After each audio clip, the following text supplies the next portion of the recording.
सुप्रभातम। ज्ञान नैवेद्य चैनल के माध्यम से तापड़िया संस्कृत महाविद्यालय जसवंतगढ़ में आप सभी का हार्दिक स्वागत अभिनंदन। शास्त्रीय द्वितीय वर्ष का साहित्य द्वितीय प्रश्न पत्र का अध्ययन हम कर रहे हैं, जिसमें उत्तर रामचरित जो बहुमुद्री का ग्रंथ है उसका अध्ययन हम कर रहे हैं।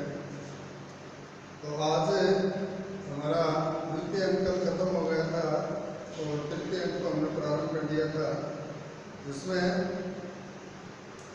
हमने ये जो जहाँ पे खत्म किया था वो था कि पीले और कृष्णकालों से सुंदर तथा चंचल के समूह वाले मुख को धारण करती हुई सीता करुण रस की मूर्ति अथवा शरीर धारण करने वाली वियोग की वेदना के समान वन में उन्होंने प्रवेश किया तथा वन में आ रही है। यहाँ तक हमने अध्ययन कर लिया था।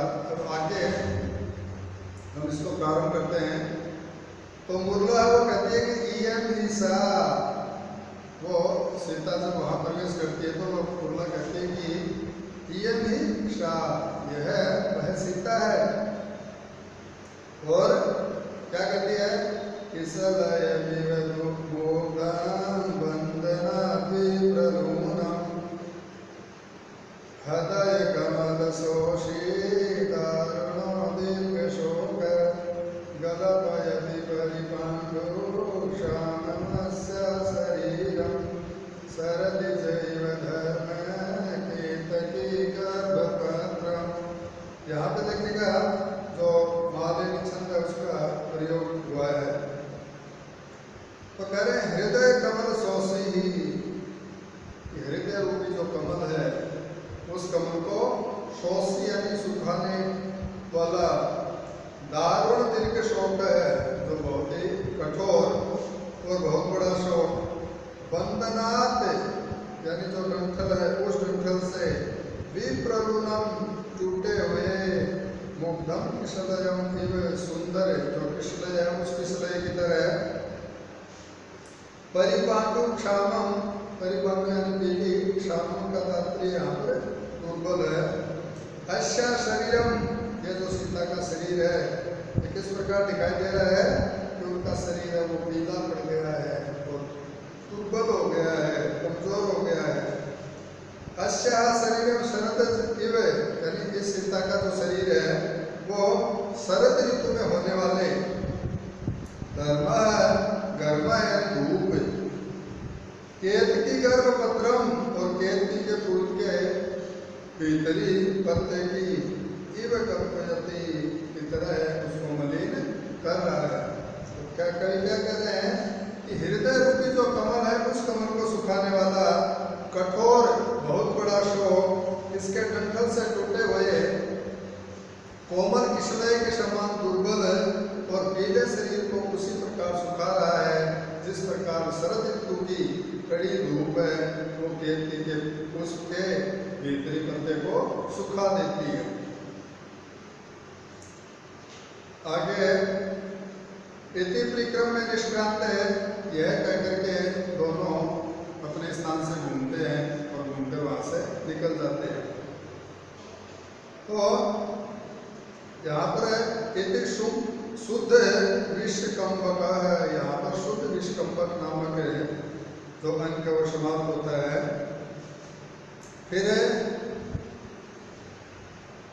यहाँ पर देखिएगा शुद्ध विषकंबक का तात्पर्य क्या है कि इसका जो लक्षण है शुद्ध विषकंबक का वो द्वितीय अंक जहाँ से प्रारंभ होता है उसमें बताया जा चुका है।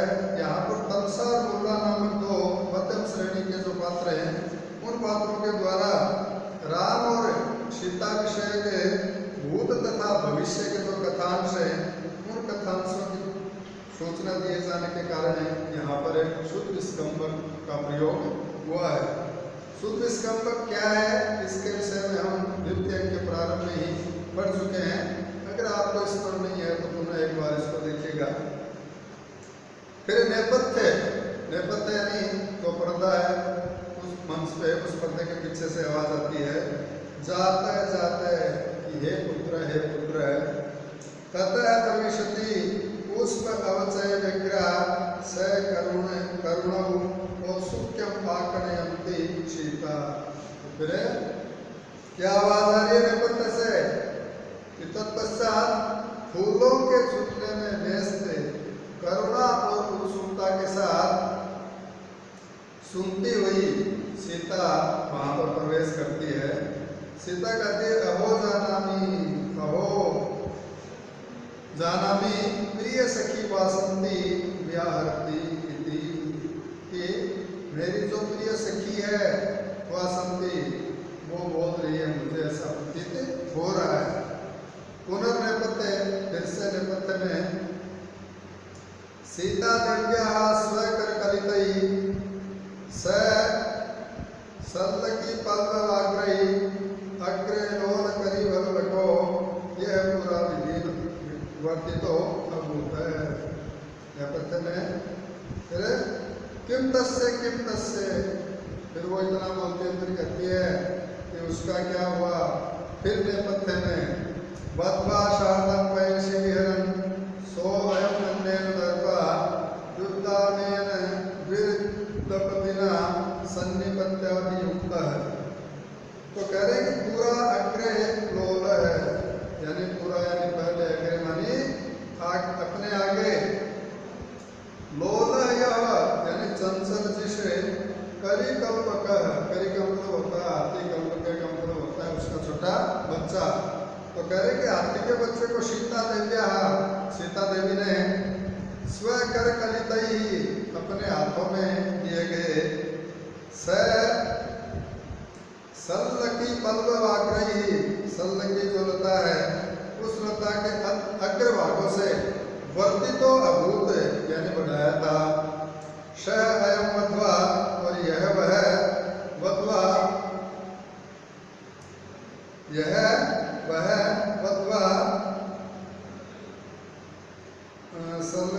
अग्रभाग में वध्वा शार्धम पयसी, 7 जल में विहरन वृक्षहार करता हुआ अन्य उद्यान में दूसरे मत वाले जो वीर दंपतिना हाथी के द्वारा दर्पात यानी घमंड से जो किया गया सन्निपात है, घमंड से आकर के अभियुक्त यानी आक्रांत हुआ।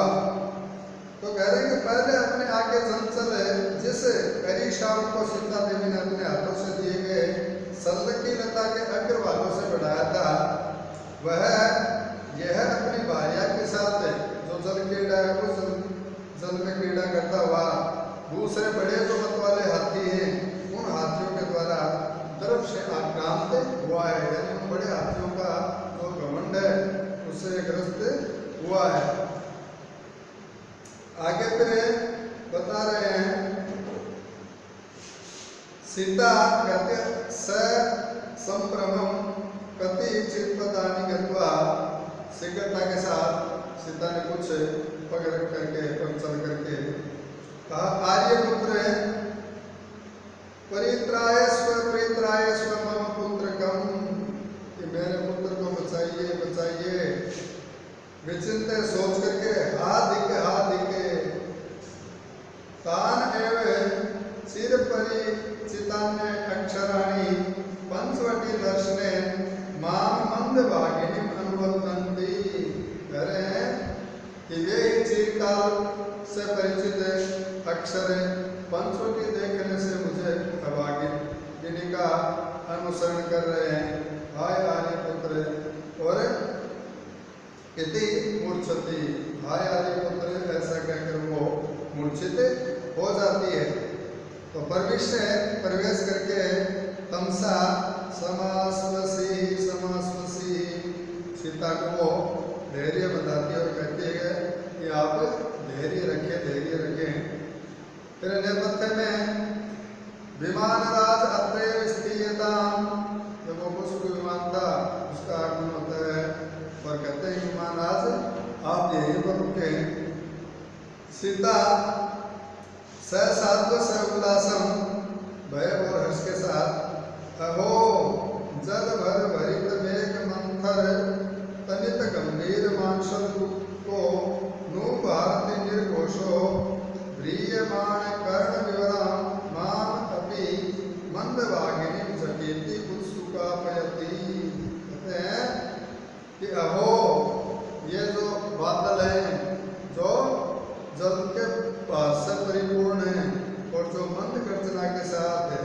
गंभीर और मांसल का तात्पर्य जोरदार, जोर से, जो जोर की वाणी की ध्वनि से कहाँ से आकर मेरे कान के वीवर को, यानी कान में जो छेद है उसको भरकर मुझ अभागिन की को भी सहसा ही उत्कंठित कर रहे हैं। तमसा सस्मिताश्रम ऐवत से मुस्कुराहट भी है उनके चेहरे पर और उनके नेत्रों से अश्रुपात भी हो रहे हैं। वो उन्हीं अश्रुपातों के साथ वो कहती है कि कई पुत्री अपरिस्फुट निक्वाणे कुतस्य त्वम ईदृशी स्तनत्योर्मयूरी सकितो उत्कंठितम स्थिता। यहाँ पर कहा है कि स्तन इतना हो, यानी जो मेघ है उस मेघ में अपरिस्फुट निक्वाणे, अस्पष्ट शब्द से मयूरी इव, यानी मयूरी की तरह, त्वम कुतस्ते, तुम कहीं से हुए, अस्पर्श शब्द से अभी ईदृशी, अस्पर्श शब्द से भी किस तरह, चकित और उत्कंठितम स्थिता, चकित और उत्कंठित हो रही हो। तो मेघ के अस्पष्ट शब्द से मयूरी की तरह तुम कहीं से होने वाले अस्पष्ट शब्द से भी किस प्रकार चकित और उत्कंठित हो रही हो। सीता कहती है भगवती किम भणस्य परिस्फुटति, आप ये क्या कह रही हैं? स्वर संयोगे प्रत्यय विजानामि नन्व आर्य पुत्रेण एव एतद या हितम, कि स्वर के संयोग से मैं पहचान रही हूँ कि यह अवश्य ही आर्य पुत्र ने कहा है। तमसा कहते हैं सूर्यते, सुना जाता है, तपस्यतः किल शूद्रस्य दंड दानार्थम इक्ष्वाकु राजा दंडकारण्यम आगतः इति, कि सुना जाता है कि तपस्या करने वाले शूद्र को दंड देने के लिए इक्ष्वाकु जो वंश है उसके राजा जो राम है वो इस समय शूद्र को दंडित करने के लिए दंडकारण्य वन में आए हुए हैं। सीता कहती है दिष्टया अपरिहीन धर्महर्षय राजा, सौभाग्य से वे राजा धर्महीन नहीं हुए हैं। फिर नेपथ्य में यत्र वसंत तिलका तपसा जगौ यत्र दूर्मा दीपिका अभिबंधमो में यानी प्रिया सहचर शिर मध्यवासम एतानि तानि बहु कंदर निर्झराणि गोदावरी परिसरस्य गिरिस्तटानि।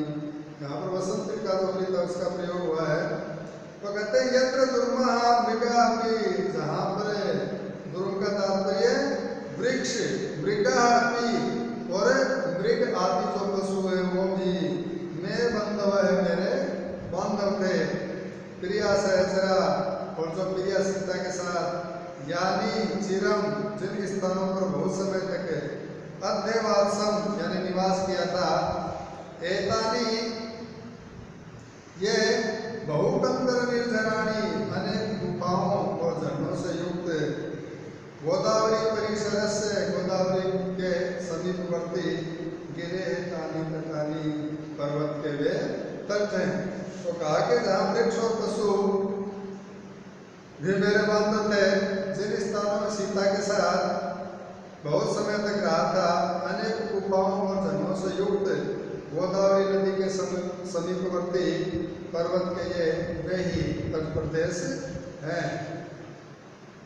सीता दिष्टया कथम प्रभात चंद्रमंडल पांडे परीक्षा दुर्बले अकारणे निमित सौम्य गंभीर अनुभाव मात्र प्रत्यय दिगे एव आर्य पुत्रो भवति भगवती तमसे धारे माम। कहते सौभाग्य से प्रातः काल के चंद्रमंडल के समान कुछ शुभ्र क्षीण और दुर्बल आकृति वाले आर्य पुत्र अपने शांत एवं गंभीर भाव से मात्र से पहचानने के योग्य हो गए हैं।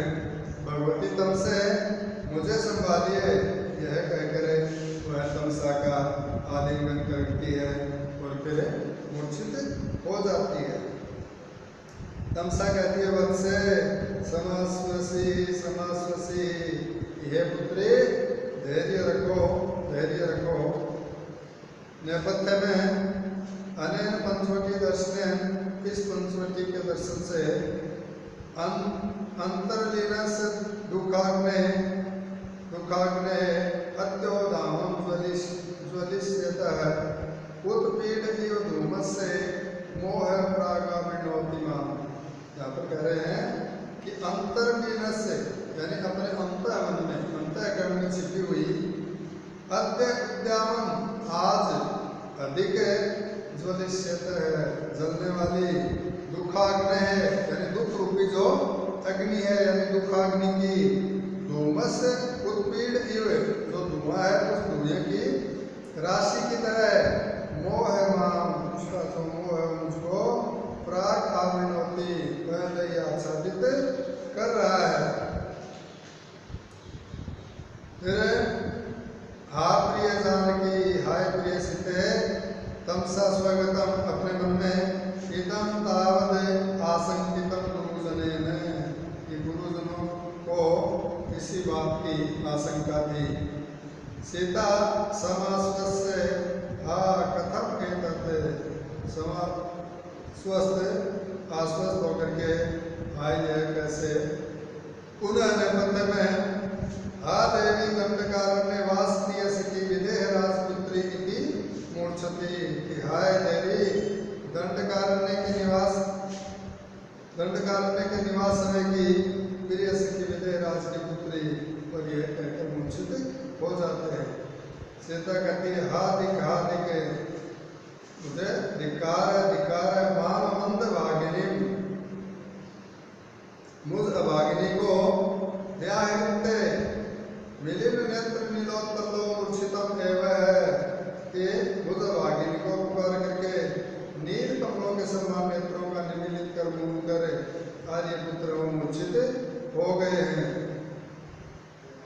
हा कथम दंडी पृष्ठ निरुद्ध निश्वासनी शयम विप्रियस्त है भगवती तम से परित्रायस्व जीवम आर्यपुत्रम इति पात्रो पद्धति। कहते कि हाय किस प्रकार रुके हुए श्वास वाले और दुर्बल होकर पृथ्वी पर गिर पड़े हैं। भगवती तम से बचाइए बचाइए और आर्यपुत्र को पुनः जीवित कीजिए यह कहकर वो चरणों में गिर पड़ती है। फिर तमसा कहती है त्वमेव ननु कल्याणी संजीवय जगतपते प्रिय स्पर्शो ही पाणिस्ते तत्र एष निर्दोषन। क्या कह रहे हैं कि ननु कल्याणी त्वमेव की है कल्याणी तुम ही जगतपति यानी इस जगत के स्वामी भगवान राम उनको संजीवे यानी जीवित कर सकती हो ही क्योंकि ते पाणी ही तुम्हारा जो हाथ है उस हाथ का जो स्पर्श है उस स्पर्श की जो कोमलता है तत्र उसी में एष जन है उसी में यह राम निरत है यानी अनुरक्त है यानी तुम्हारे स्पर्श को पाते ही उनकी जो मूर्छा भंग हो जाएगी। फिर कहा कि है कल्याणी तुम ही जगतपति यानी जो राम है उनको जीवित कर सकती हो क्योंकि तुम्हारा हाथ कोमल स्पर्श वाला है उसी में राम अनुरक्त है उसी में भगवान राम का अनुरक्त है। यद होतो तद होतो सीता कहती है जो होना है वही होगा। यथा भगवत आज्ञापयति जैसा आदेश देते हैं वैसा ही मैं करूंगी। इति संब्रह्म है निष्क्रांता और यह कह करके शीघ्रता के साथ वहां से निकल जाती है। तथा प्रविशति तत्पश्चात भूम्याम निपतितः अश्रुयुक्त सीता से सामुश्रया सीतया सस्पृश्यमान है स आह्लाद उच्छ्वासो रामः। स्पर्श किया जाता है हर्ष और उच्छ्वास से युक्त पृथ्वी पर पड़े हुए राम प्रवेश करते हैं। सीता कहते हैं कि किंचित उत्साह कुछ प्रसन्नता के साथ जाने पुनः प्रत्यागतम इव जीवितम त्रिलोक्यस्य, कि ऐसा समझ रही हूँ कि मानो तीनों लोक के प्राण हैं वो पुनः लौट आए। राम कहता हंता गोकी में तथे दुख का अनुभव करते हैं कि यह क्या है। उसके बाद में श्लोक संख्या 11 आता है, वसंत का छंद है। आसच्चोदनम हरिचंदन पल्लवानां निष्पीडितेन्दुकर कंदलजोनुषेक आतप्त जीवित मन परिकल्पनोऽयं संजीवनौषधिर्षौभतिनो प्रसक्त। कहते हैं हृदय यानी हृदय पर हरिचंदन पल्लवानाम, जो हरिचंदन है उस चंदन के पल्लवों का आश्चोतनम नो यानी रस क्षण तो नहीं हुआ है, किंतु निष्पीड़ित तेंदुकर कल्लज है, निचेड़ है चंद्र किरण रूपी जो नवांकुर है उन नवांकुरों से शेकनु सेचन तो नहीं हुआ है। आतप्त जीवित मन दर्पण है, संताप युक्त जो जीवन और मन को तृप्त करने वाला। अयम यह संजीवन औषधि रस है, संजीवनी जो औषधि है उस औषधि का रस प्रसक्त है, नु शिक्षा तो नहीं गया है।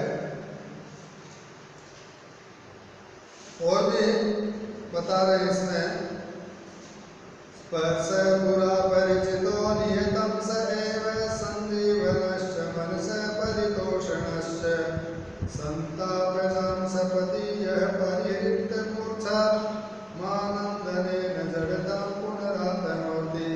कह रहे कि पूरा परिचित है यानी जो पूर्व से परिचित सज्जीवन है, उत्तम जीवन का कारण है।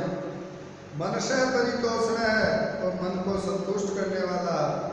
नियतम एवं स्पर्श है, निश्चित ही वही स्पर्श है। यह संतापजाम जो संताप से उत्पन्न मूर्छा परिहृत मूर्छा को दूर करे, शयपति आनंद है और तत्काल आनंद के द्वारा पुनः जड़ता फिर जड़ता को आत्मनोति यानी फैला रहा है। कहने का क्या तात्पर्य है कि पूर्व परिचित उत्तम जीवन का हेतु तथा मन को संतुष्ट कर देने वाला निश्चय ही वही स्पर्श है जो कि संताप से उत्पन्न मूर्छा को हटाकर तत्काल आनंद के द्वारा पुनः जड़ता को उत्पन्न कर देता है। फिर सीता है वो कहते हैं स सात्व स करुणम उपसृत्य, भय और करुणा के साथ उनके समीप जाकर के एतावत इदानीं मम बहुतरम, कि इतना ही अब मेरे लिए बहुत है।